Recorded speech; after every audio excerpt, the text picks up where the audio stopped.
Good morning. So today I'm going to make an update on different US stock market indices. So we'll talk about the S&P 500, the Stock 600, the Euro Stock 50, and we will finish with an update on the MSCI Emerging Market Index. Then I will make a focus on dollar yen, which is a quite interesting chart getting close to an important support zone. So first of all, an update on the Stock 600 index, which made a significant technical breakout a few weeks ago. So you can easily see the breakout level here. This is something I discussed last week. So as I told you, the only fear I had was the start of a pullback on the US stock market, which would invalidate the breakout on the Stock 600. And this is what happened this week.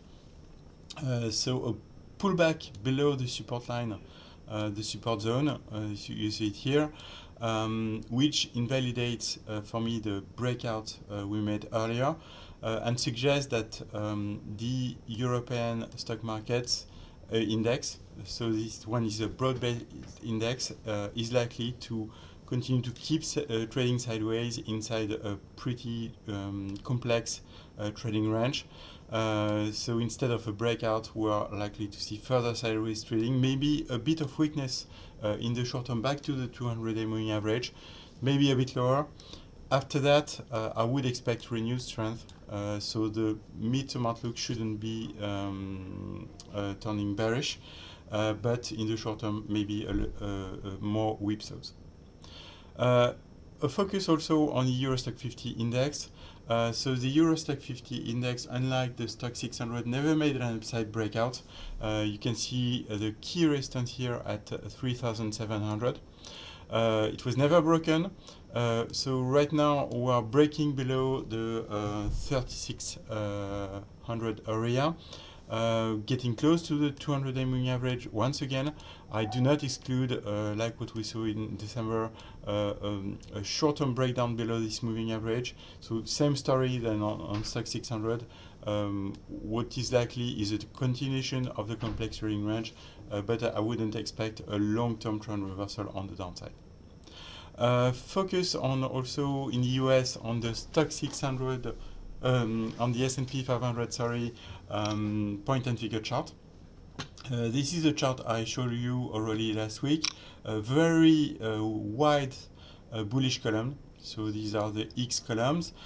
All targets, as a reminder, have now been reached.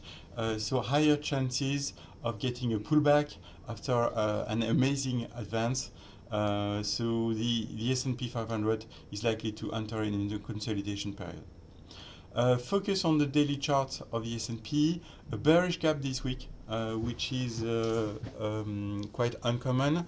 As you can see, we are far from being in a downtrend on the S&P. The rising 20-day moving average is still support and has not even been tested yet.